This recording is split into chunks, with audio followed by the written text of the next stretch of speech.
أرسل رسوله بالهدى ودين الحق. وقال سبحانه وتعالى في شأن حبيبه المصطفى صلى الله عليه وسلم: إن الله وملائكته يصلون على النبي يا أيها الذين آمنوا صلوا عليه وسلموا تسليما. اللهم صل على سيدنا وشفيعنا وحبيبنا ومولانا محمد كلما ذكره الذاكرون وكلما غفل عن ذكره الغافلون.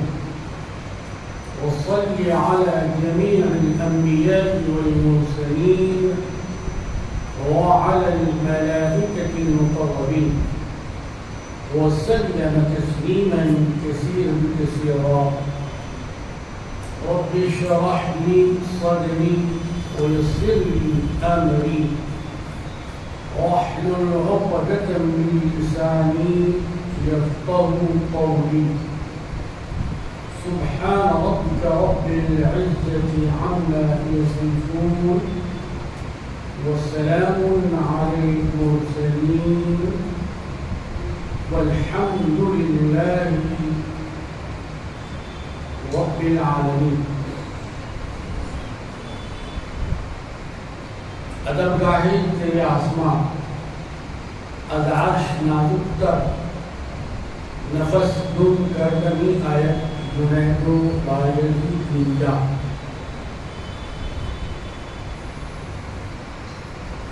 گزار محترم، آج ربیع الاول کی مہینے کی 6 تاریخ پوری دنیا کے اندر اگر کوئی نام اس وقت منبروں سے خطابت کے شہنشینوں سے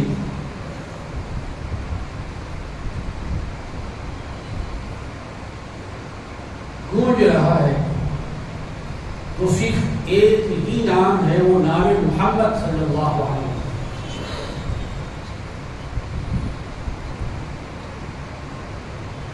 قرآن مجید کی تلاوت ہر مسلمان کا دینی اور اخلاقی فریضہ.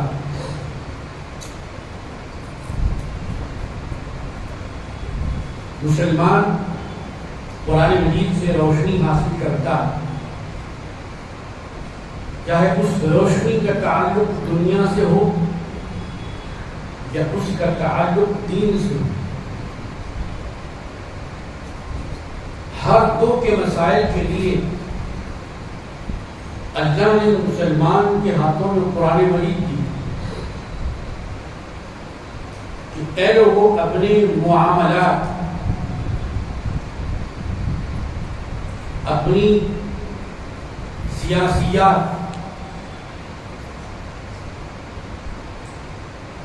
اپنی تجارت، اپنی سماجیات اور اپنی اخلاقیات اگر سنوارنا چاہتے ہو تو قرآن مجید سے بہتر کوئی کتاب نہیں. اور اگر کسی کو اپنا نمونہ اور اپنا آئینہ، اپنا مقتدی، اپنا امام، اپنا قائد، اپنا لیڈر، اپنا راہبر، اپنا رہنما بنانا چاہتے ہو تو محمد عربی صلی اللہ علیہ وسلم سے بڑھ کر تمہارا کوئی رہنما نہیں. رہنمائی بڑی باتوں کا نام نہیں ہے، رہنمائی بڑے کردار کا نام. رہنمائی بڑی گفتگو کو نہیں کہتے، رہنمائی تو بڑے کردار سے حاصل ہوتی۔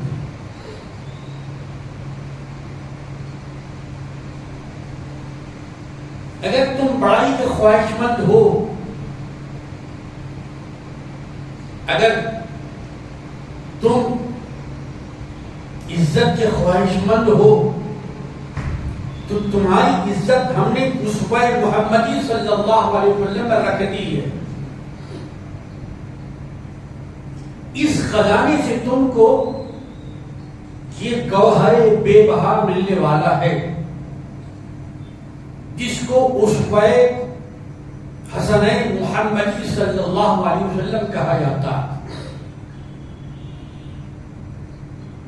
یہ آج کی آواز نہیں ہے، بلکہ یہ قیامت تک کی آواز ہے۔ ہر سکہ ایک وقت تک چلتا ہے، لیکن اللہ نے ایک ایسا سکہ بھی بنایا ہے جو قیامت تک چلنے والا ہے، اور اس سکے کا نام ہے سکہ محمدی صلی اللہ علیہ وسلم۔ سیرت کے جلسے، میلاد کی محفلیں بہت مبارک محفلیں، آئیے اس میں کچھ سیکھنے کے لیے، کچھ حاصل کرنے کے لیے، اپنی زندگی میں ایک روحانی انقلاب برپا کرنے کے لیے، اپنے فیضان علم و عمل سے دوسروں کو راہ ہدایت دکھانے کے لیے۔ ام المومنین سیدہ عائشہ بنت صدیقہ رضی اللہ تعالی عنہا سے مدینے کے لوگ، وہاں کی خواتین دین اور دنیا کے مسائل میں رجوع کیا کرتی، یعنی آپ سے مسائل دریافت کیا کرتی کہ بیوی اس مسئلے میں آپ کا کیا جواب ارشاد ہوتا ہے، اس مسئلے کو کیسے حل کیا جائے۔ ایسے ہی ایک سائل، ایک پوچھنے والا آیا اور بڑے ادب کے ساتھ یہ معلومہ پیش کیا کہ بیوی آپ اس کاشانے کی مکین ہیں جہاں جبریل امین کے نزول ہوتا ہے، اس خانہ عظیم اور دولت سرا میں آپ فروکش ہیں جہاں آیات ربانی کا نزول ہوتا ہے، جہاں خداوند متعال اپنی مرضی اور پسند کو نازل فرماتا ہے۔ تو ظاہر ہے آپ جتنا فیض قرآن اور فیض رحمان ہم کو ملے گا، یقیناً وہ بہت عظیم ہوگا۔ ایک سوال ہے، اور سوال اسی وقت کیا جاتا ہے جب اس کے متعلق علم نہیں ہوتا۔ علم رکھ کر جو سوال کیا جائے وہ سوال نہیں ہوتا، اس سامنے والے کو ناپنے کے لیے ہوتا، اور یہ صحیح طریقہ نہیں۔ قرآن مجید میں جو اللہ کا حکم ہے وہ یہ ہے فَاسْأَلُوا أَهْلَ الذِّكْرِ إِن كُنتُمْ لَا تَعْلَمُونَ۔ اے بنی آدم، اگر تم کو کوئی بات معلوم نہیں ہے، کسی مسئلے کا حل تم نہیں جانتے، پریشان ہونے کی ضرورت نہیں ہے، گھبرانے کا موقع نہیں ہے۔ ہر بات ہر انسان کو معلوم ہونا ضروری نہیں، ہر مسئلے کا جواب بنی آدم کے پاس نہیں ہو سکتا. جہاں اس دنیا میں ایسے لوگ ہیں جن کو معلومات نہیں ہے، اللہ کے نظام کے تحت ایسے لوگ بھی ہیں جن کو معلومات حاصل ہے، جو جانتے ہیں، اپنے علم کے ماہر ہیں، ایکسپرٹ ہیں، چاہے وہ زندگی کا کوئی بھی شعبہ. ہم نے اس شریعت کو مکمل بنایا، اس دین کو مکمل بنایا. اتممت علیکم نعمتی ورضیت لکم الاسلام دینا. ہم نے اپنی نعمت کو تمہارے اوپر مکمل کر دیا، لہذا پریشان ہونے کی ضرورت نہیں ہے. جب کسی مسئلے سے لاعلم ہو تو جو لوگ جانتے ہیں، جو اہل علم ہیں، جن کو صحیح معلومات ہیں، ان کی خدمت میں جاؤ. شرمانے کی ضرورت نہیں ہے. قرض مانگنے کے لیے شرم نہیں آتی، کسی چیز سے حاصل کرنے کے لیے لائن میں ٹھہرتے ہیں تو شرم نہیں آتی، کسی سے سفارش کرواتے ہیں تو حجاب نہیں ہوتا. تو پھر جو چیز معلوم نہیں ہے اس کے معلوم کرنے میں شرم کیسے؟ ان کنتم لا تعلمون. ہاں، شرط یہ ہے کہ تم جس چیز کے متعلق پوچھ رہے ہو، سوال کر رہے ہو، وہ تم کو واقعی معلوم نہیں ہونی چاہیے. تو سوال لاعلمی کی شکل میں ہوتا ہے، معلوم کر کے جواب نہیں ہوتا. تو ایسے ہی ایک سوال بیوی کی خدمت میں ایک صاحب نے بڑے ادب کے ساتھ عرض کیا کہ بیوی، یہ فرمائیے کہ ہمارے آقا، ہمارے سردار، ہمارے رسول، خاتم النبیین، رحمت للعالمین، دوائے دنیا و دین، رہبر دنیا، رہبر عقبا، ساقی کوثر اور شافع محشر صلی اللہ علیہ وسلم کی شام و سحر کیسی تھی؟ آپ کی خلوت اور جلوت کا کیا عالم تھا؟ آپ کی گفتگو اور آپ کی جستجو کن عناصر پر مشتمل ہوتی تھی؟ آپ کا سیام اور نیام، آپ کا قعود و نیام، اس سے ہمیں باخبر فرمائے، اس سے ہمیں آگاہ فرمائیے. کتنا بہتر طور پر آپ بنا سکتی ہے، بخدا کوئی دوسرا بتا نہیں سکتا. بیوی نے جب یہ سوال سنا تو کوئی لمبی چوڑی تقریر نہیں کی، کوئی جلسہ نہیں کیا، کوئی سیمینار یا سمپوزیم نہیں کیا، بھیڑ کو جمع نہیں کیا. بس ایک جملہ کہا، اور ایسا جملہ کہا بخدا وہ جملہ تاریخ کے سینے میں آج تک محفوظ. وہ ایک جملہ بیوی کا ایک طرف رکھ دیا جائے، اور سیرت کی 1,00,000 کتابیں ایک طرف رکھ دی جائے تو جملہ وزنی ہو جائے گا، وہ 1,00,000 کتابیں ہلکی ہو جائیں. ایسا مسعود، ایسا موصول، ایسا مدلل، ایسا مبرہن جواب بیوی نے ارشاد فرمایا. اے سائل، تم نے پوچھا کہ میرے رسول اور پیغمبر کی حیات کیسی ہے، تو اے سائل، کیا تم نے کتاب الہی نہیں پڑھی؟ کیا تم نے قرآن مجید کا مطالعہ نہیں کیا؟ کیا قراءت اور سماعت سے تمہارا تعلق نہیں ہے؟ ارے جو قرآن ہے وہی محمد ہے، اور جو محمد ہے وہی قرآن صلی اللہ علیہ وسلم. میرے نبی قرآن کی آیات کا مفصل آئینہ مبارک ہیں. سرکار دو عالم صلی اللہ علیہ وسلم کی سیرت اگر تم جاننا چاہتے ہو تو قرآن کو پڑھو، قرآن کو سمجھنا چاہتے ہو تو صاحب قرآن. دنیا میں یہ ہوتا آیا ہے، انسانوں کا طریقہ اور ہے اور رحمان کا طریقہ.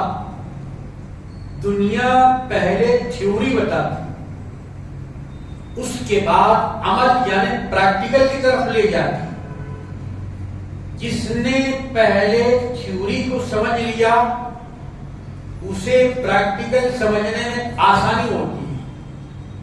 لیکن خداوند متعال نے اس طریقے کو بدل دیا اور نعمت اسلام کو سمجھانے کے لیے پروردگار عالم نے دنیا انسانیت کے لیے پہلے نمونے کو پیش کیا، اس کے بعد تھیوری کو پیش کیا. 40 سال تک سرکار دو عالم صلی اللہ علیہ وسلم چل کے بتا رہے ہیں کہ چلنا ایسے ہوتا ہے، بیٹھ کے بتا رہے ہیں کہ انسان ایسے بیٹھتا ہے، گفتگو کر کے بتا رہے ہیں کہ گفتگو کے یہ آداب ہوتے ہیں. عبادت کا سلیقہ سرور کائنات بتا رہے ہیں، شادی بیاہ کا طریقہ سرور کائنات بتا رہے ہیں، ماں باپ کا مقام سرور کائنات بتا رہے ہیں، اور اگر گھر میں بیٹی ہو تو اس کے ساتھ کیسے عمل کیا جائے وہ سرکار بتا رہے ہیں. نمونہ محمدی صلی اللہ علیہ وسلم اس مہینے کا بہت بڑا درس کہ حضرت ابو بکر صدیق رضی اللہ خلیفۃ المسلمین، خلیفہ اول، سید البشر بعد الانبیاء بالتحقیق، ہر جمعہ آپ خطبے میں سنتے ہیں. یہ مقام، یہ درجہ کیسے ملا؟ گفتگو لامبی ہو جائے، میں اسے اختصار کی طرف لے جاتا. بہرحال اطلاع ملی کہ سرور کائنات کی تشریف آوری ہو رہی ہے. حضرت ابو بکر صدیق رضی اللہ تعالی عنہ کو اطلاع ملی تو فوراً آپ سرکار کے احترام میں ٹھہر گئے. خلیفہ دوم، امام ناطق، امیر المؤمنین، غیث المنافقین سیدنا عمر بن خطاب رضی اللہ تعالیٰ عنہ کو بتایا گیا کہ رحمت للعالمین کی سواری آ رہی ہے. آپ بیٹھے ہوئے تھے، ٹھہر گئے. کیوں؟ جب سرکار آ رہا ہے تو بیٹھنا یہ ادب میں شامل نہیں ہے، بلکہ ادب یہ ہے کہ ٹھہر کر آپ کا استقبال کیا جائے.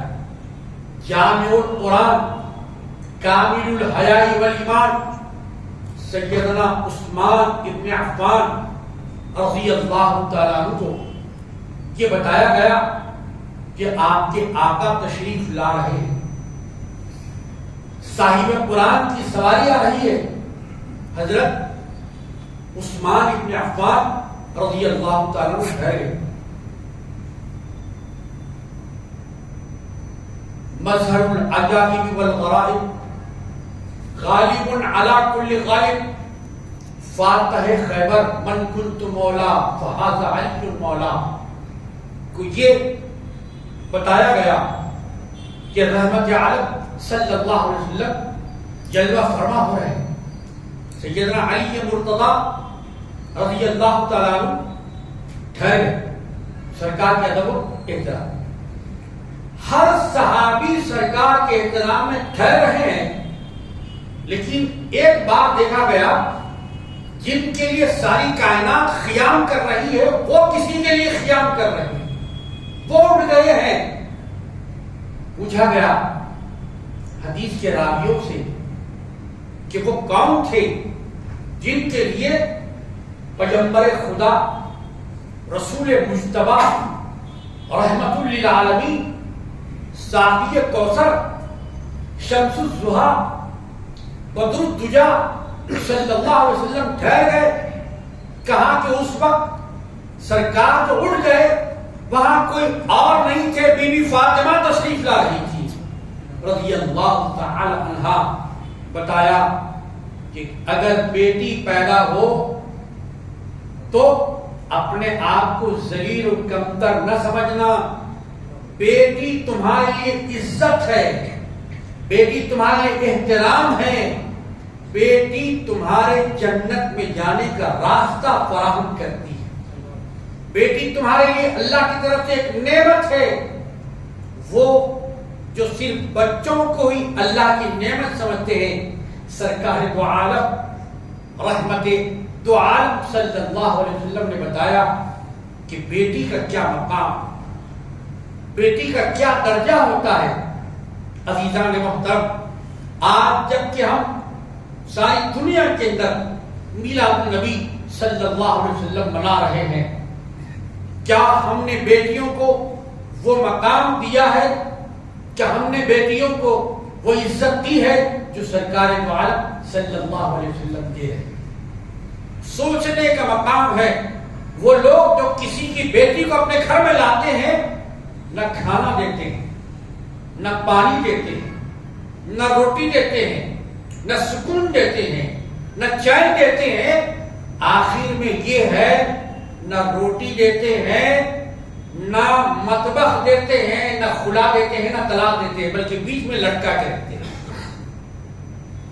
ایسے کتنے مسلمان ہوں گے جو مسلمان سماج کے اندر سے نکالے جائے، یہ دیکھنے کی ضرورت ہے. میلاد النبی صلی اللہ علیہ وسلم کے موقع پر یہ بھی سوچنے اور سمجھنے کی ضرورت ہے کہ ہمارے سرکار تو کتاب مجید سکھاتے تھے، ہم نے کتنا قرآن مجید کو سیکھا ہے اور کتنا اپنی اولادوں کو سکھایا ہے، کتنا اپنے ماتحتوں کو سکھایا ہے، کتنا اپنے گھر والوں کو سکھایا ہے. ہم میلاد النبی کی مجلس منا رہے ہیں، یقیناً منائیے، لیکن ہم نے کبھی پڑوسی کی خبر بھی لی ہے کہ آیا وہ کھا کر سویا ہے یا بھوکا پانی پی کے سو گیا ہے؟ میلاد النبی صلی اللہ علیہ وسلم منانا ہے، یقیناً منانا ہے. حضرت ابو بکر صدیق خلیفہ اول رضی اللہ تعالیٰ نے ارشاد فرمایا کہ جس نے سرکار دو عالم صلی اللہ علیہ وسلم کے میلاد شریف کا اہتمام کیا تو اس کا عمل ایسا مبارک ہے کہ کل نہ صرف وہ جنت میں جائے گا بلکہ جنت میں میرا دوست ہوگا. یہ بشارت خلیفہ اول رضی اللہ تعالیٰ عنہ ارشاد فرمائے. خلیفہ دوم کا کیا ارشاد ہے؟ سیدنا عمر بن خطاب رضی اللہ تعالیٰ عنہ ارشاد فرماتے ہیں کہ جس نے میلاد النبی صلی اللہ علیہ وسلم کے سلسلے میں اہتمام کیا، کچھ روپیہ پیسہ خرچ کیا، تو اس نے بدعت اور شرک کا کام نہیں کیا بلکہ اسلام کو زندہ کرنے کا کام. اس کا وہ عمل اسلامی عمل ہے، غیر اسلامی عمل نہیں ہے. جامع القرآن سیدنا عثمان ابن عفان رضی اللہ تعالیٰ عنہ ارشاد فرماتے ہیں کہ جو رحمت عالم صلی اللہ علیہ وسلم کا میلاد شریف کی مجلس کا اہتمام کرتا ہے تو گویا وہ جنگ بدر اور جنگ حنین کے اندر شریک رہا، یعنی ان لوگوں کا ثواب حاصل کیا. یہ خلفائے راشدین ہیں. سرکار دو عالم علیہ السلام نے فرمایا علیکم بسنتی وسنتی الخلفاء الراشدین المہدیین. اے لوگوں، سب سے پہلے کتاب خدا کا نمونہ رسول خدا صلی اللہ علیہ وسلم، یعنی آپ کی سنت مبارکہ. یہاں قابل غور بات یہ ہے کہ راویان حدیث نے جو الفاظ نقل کیے ہیں بڑی امانت کے ساتھ کیے ہیں. ان کو کبھی بھی بددیانت نہیں سمجھا جا سکتا کہ انہوں نے امانت میں خیانت کی. اگر کسی کا یہ خیال ہے کہ راویوں نے روایت کو بیان کرنے میں امانت سے نہیں خیانت سے کام لیا تو نہ بخاری کام کی رہے گی نہ مسلم شریف کام کی رہے گی. کسی بھی کتاب پر اعتبار نہیں کیا جا سکے گا. کتاب سے پہلے راوی پر آپ کا اعتماد، بات سے پہلے راوی کی ذات پر آپ کا اعتماد ہے. راوی کے الفاظ کیا ہیں کہ قال رسول اللہ صلی اللہ علیہ وسلم. پہلا قال کون ہے؟ یعنی قال ابو بکر، قال عمر، قال عثمان، قال علی بن ابی طالب، قال ابو ہریرہ، قال سلمان. ان لوگوں نے فرمایا، کیا فرمایا کہ پھر قال رسول اللہ صلی اللہ علیہ وسلم کہ پیغمبر پاک صلی اللہ علیہ وسلم نے کیا فرمایا، علیکم بسنتی، علیکم بحدیثی. نہیں فرمایا کہ تم پر میری حدیث لازم ہے. یہاں خاص بات جو غور کرنے کی ہے وہ یہی ہے کہ علیکم بحدیثی نہیں فرمایا، علیکم بسنتی. پتا چلا کہ سنت مطلوب ہے، حدیث مطلوب نہیں ہے. دوسری بات، محفل نکاح میں آپ جاتے ہیں، خطبہ نکاح ہوتا ہے، کیا کہا جاتا ہے؟ جو معمول کی آیات شریفہ پڑھی جاتی ہیں، قال النبی صلی اللہ علیہ وسلم النکاح من سنتی یا النکاح من حدیثی. سرکار کیا فرمایا؟ نکاح میری سنت سے ہے یا نکاح میری حدیث سے ہے؟ نکاح میری سنت سے ہے. یہ فرق آپ کو تسلیم کرنا پڑے. پھر تیسری بات، حضور پاک علیہ السلام نے ارشاد فرمایا کہ جو فتنے کے وقت، فساد عمل کے وقت، جب کہ لوگ یہ سمجھ رہے ہو کہ اگر میں چہرہ رکھوں گا لوگ کہیں گے یہ تو مولانا بن گیا، یہ تو مسجد کا امام بن گیا، یہ تو ملا بن گیا. ایسے وقت میں جب کہ لوگوں کے خیالات بھٹک رہے ہوں، ان کے قدموں کو سنبھالنے والا، کوئی سہارا دینے والا نہ ہو، تو ایسے ماحول میں ایک سنت اگر میری کوئی زندہ کرے گا، ایک سنت، ایک حدیث نہیں فرمائے، میری ایک سنت زندہ فرمائے گا تو پروردگار عالم اس کو 100 شہیدوں کا ثواب عطا فرمائے. فجر سے پہلے 2 رکعت آپ پڑھتے ہیں نا، کیا نیت ہوتی ہے؟ 2 رکعت حدیث پڑھتا ہوں اللہ کے لیے، یا 2 رکعت سنت پڑھتا ہوں. ظہر کے بعد آپ سنت پڑھتے ہیں، کیا نیت کرتے ہیں آپ؟ 2 رکعت حدیث پڑھتا ہوں، سنت پڑھتا ہوں. مغرب کے بعد 2 رکعت پڑھتے ہیں آپ، کہے کی نیت کرتے ہیں آپ؟ حدیث کی نیت کرتے ہیں یا سنت کی نیت کرتے ہیں؟ اس کی نیت کرتے ہیں. بھائی کھجور سے افطار کرنا حدیث ہے یا سنت ہے؟ آنکھوں میں سرما لگانا حدیث ہے یا سنت ہے؟ جمعے سے پہلے، جمعے کے دن نہیں، جمعے سے پہلے جمعرات کو جمعے کی تیاری کرنا حدیث ہے یا سنت ہے؟ پانی پینے سے پہلے پانی دیکھ کر پینا حدیث ہے یا سنت ہے؟ مسواک کرنا حدیث ہے یا سنت ہے؟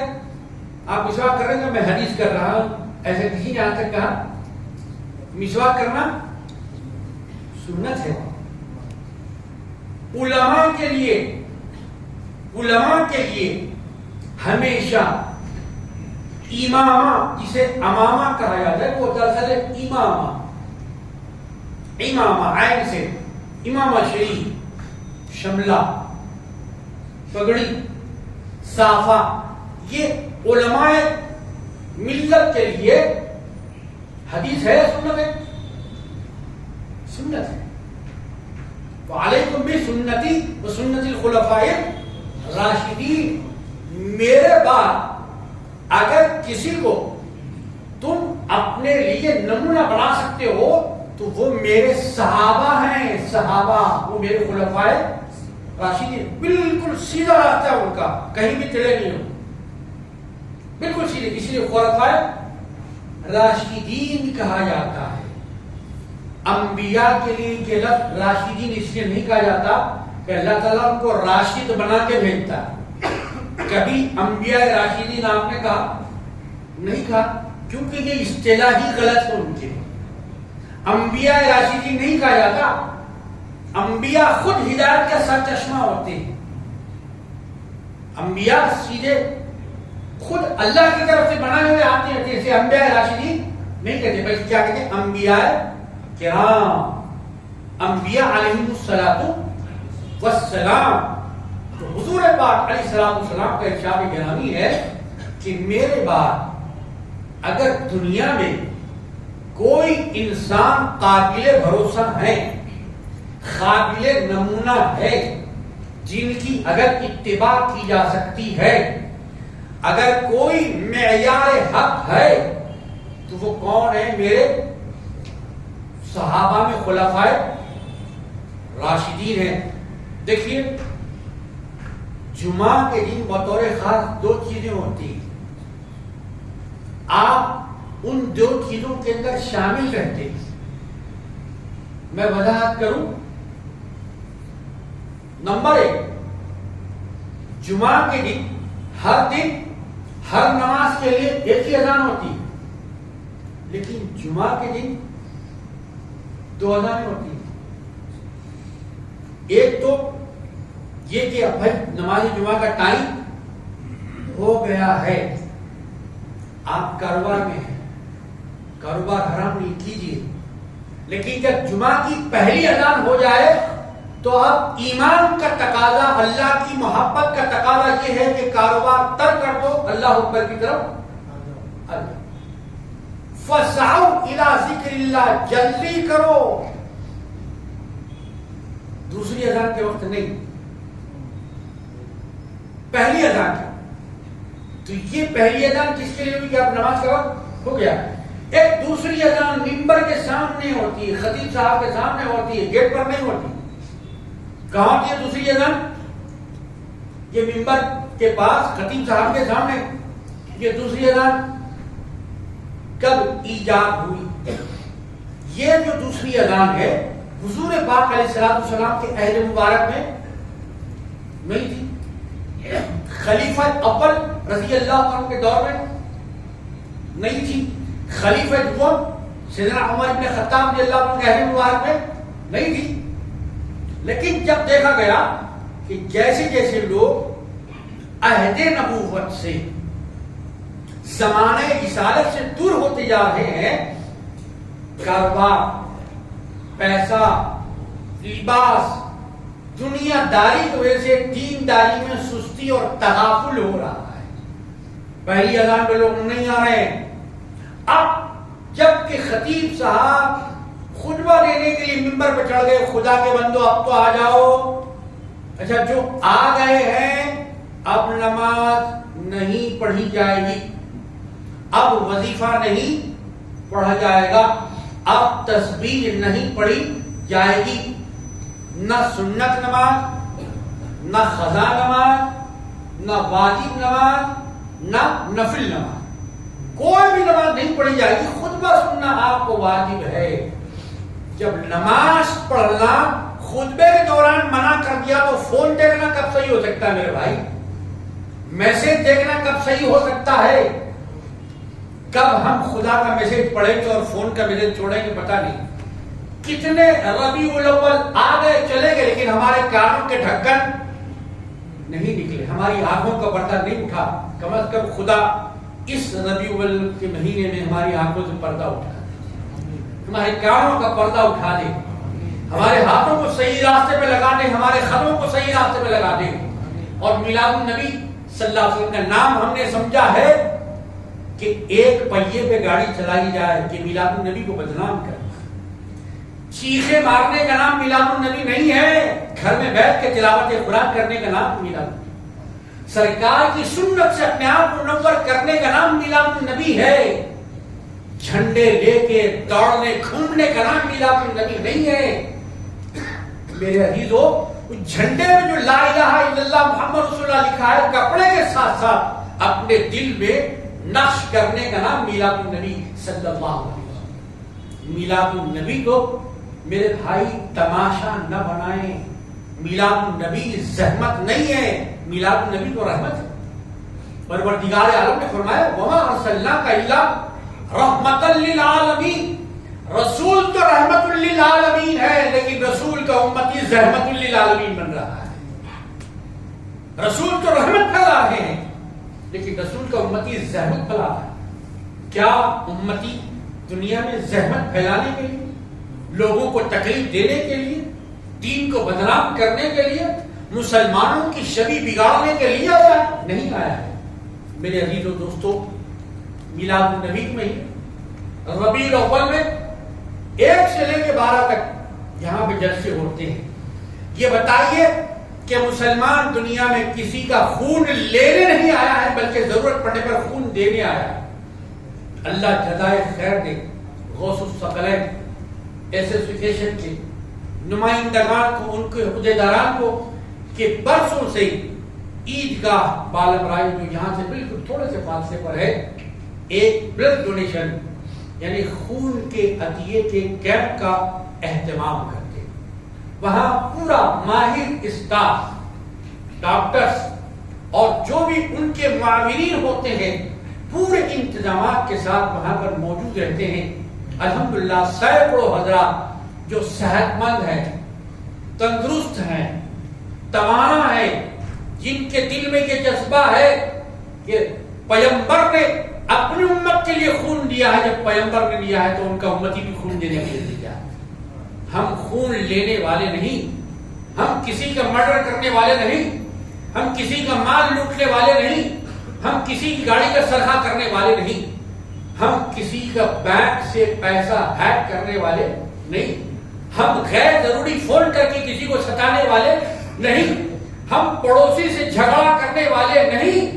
ارے ہم تو دنیا کے اندر قوموں کی قیادت کرنے کے لیے آئے، دنیا کو شاہی کے انداز سکھانے کے لیے آئے، ان کو سماج کا اور ملک کا بہترین باشندہ اور شہری بنانے کے لیے آئے ہیں، اخلاق کا سبق سکھانے کے لیے آئے ہیں، لوٹنے کے لیے نہیں آئے ہیں، لٹانے کے لیے آئے ہیں، روتے ہوئوں کے آنسو پوچھنے کے لیے آئے ہیں، گرتے ہوئوں کو سہارا دینے کے لیے آئے ہیں، لاوارثوں کے وارث بننے کے لیے آئے ہیں، بیواؤں، محتاجوں، مسکینوں اور مجبوروں کی آواز کو سننے والے بن کر ہم دنیا کے اندر تشریف لائے ہیں۔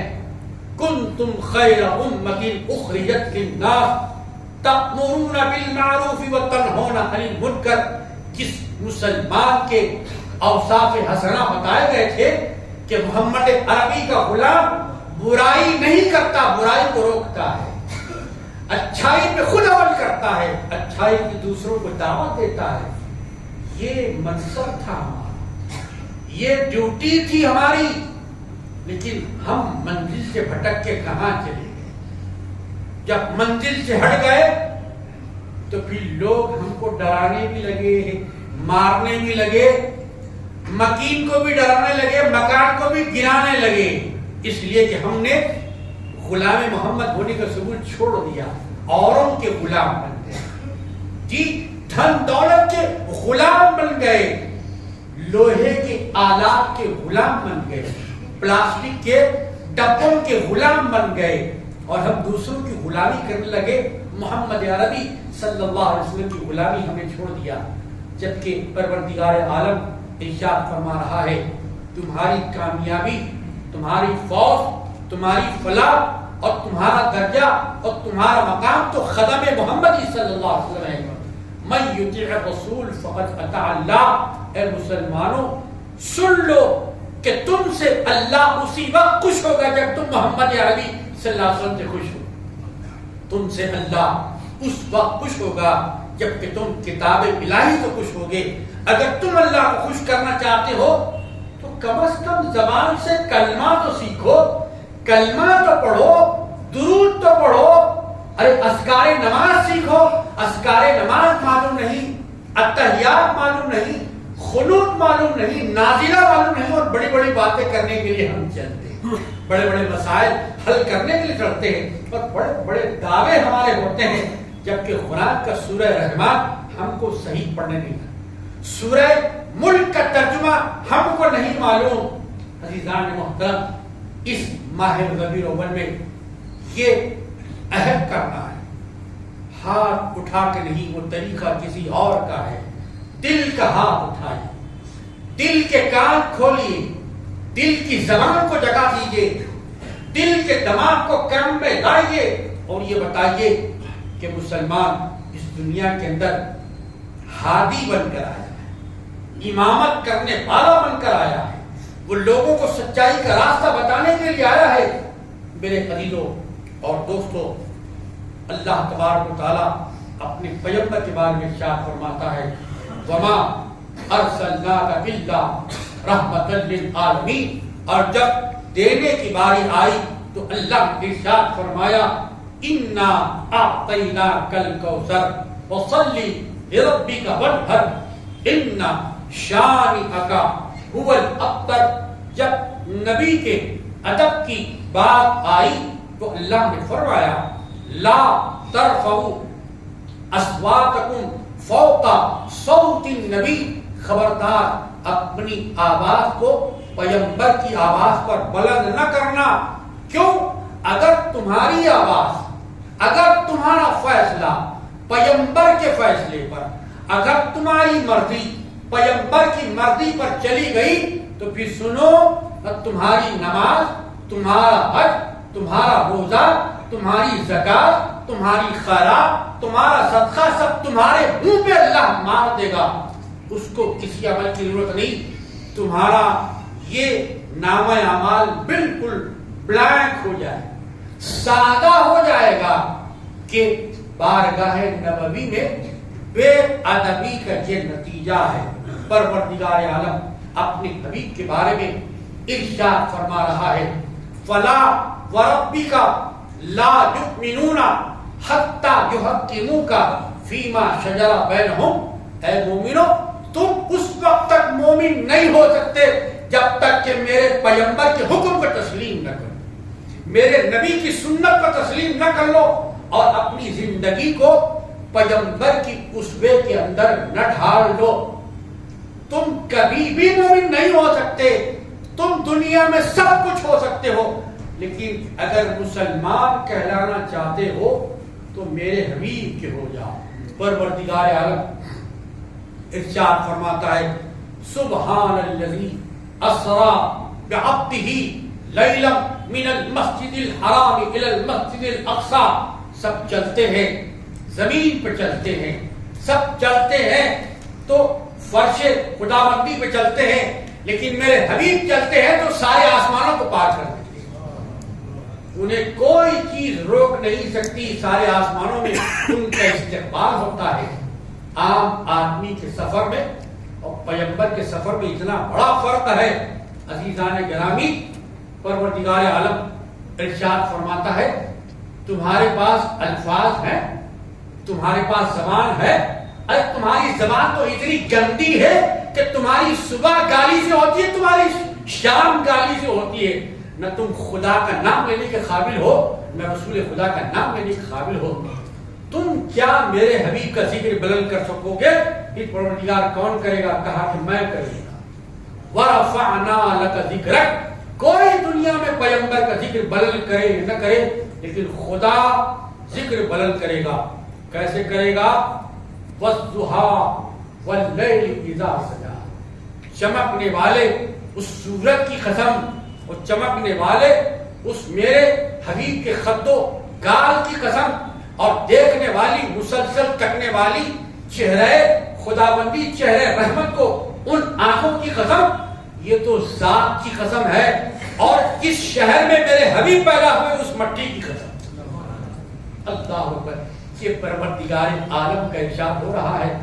اسے سنیے، اسے پڑھیے، اور کبھی زندگی میں یقیناً مصروفیت ہے آپ، لیکن کیا بیوی بچوں کے لیے وقت ہے؟ پیغمبر کے لیے وقت نہیں ہے؟ تفریح میں جانے کے لیے وقت ہے؟ پیغمبر کے لیے وقت نہیں ہے؟ شادی بیاہ کے لیے وقت ہے؟ لیکن پیغمبر کے لیے وقت نہیں ہے. ساری دنیا کی کتابوں کے لیے وقت ہے لیکن قرآن کے لیے وقت نہیں ہے. سارے کلموں کے لیے وقت ہے لیکن کیا کلمہ طیبہ کے لیے وقت نہیں؟ کلمہ طیبہ کی کثرت کی، درود شریف کی کثرت کیجیے. جب اس طریقے سے آپ پیغمبر کے قریب ہوں گے تو پھر یقیناً آپ خدا کے بھی قریب ہوں گے. وہ ربیع الاول خدا سے قریب کرنے کے لیے آیا ہے، دور کرنے کے لیے نہیں آیا. ربیع الاول رسول خدا سے قریب کرنے کے لیے آیا ہے، دور کرنے کے لیے نہیں آیا. اس موقع کو اپنے ہاتھوں سے جانے نہ دیجیے. ایک اعلان ربیع الاول کو، میلاد النبی صلی اللہ علیہ وسلم کے دن کو، بعد نماز فجر آثار مبارک کی زیارت یہیں پر کروائی جائے گی اور اسی کے ساتھ ساتھ نعت رسول مقبول صلی اللہ علیہ وسلم کی مبارک میں. اللہ تبارک و تعالیٰ میلاد النبی صلی اللہ علیہ وسلم کے صدقے میں جتنے بھائی بیمار ساری دنیا کے اندر صحت عاجلہ کاملہ قائم نصیب فرما. جو بھائی پریشان ہیں ان کی پریشانیوں کو، ان کے قرضوں کو دور فرما. جتنے بچے علم حاصل کر رہے ہیں ان کو قوم کے لیے، ملک کے لیے فائدہ مند علم حاصل کرنے کی توفیق عطا فرما. جتنے بے گناہ زندہ میں قید ہیں پروردگار ان کو رہائی نصیب فرما. وآخر دعوانا الحمدللہ. سنت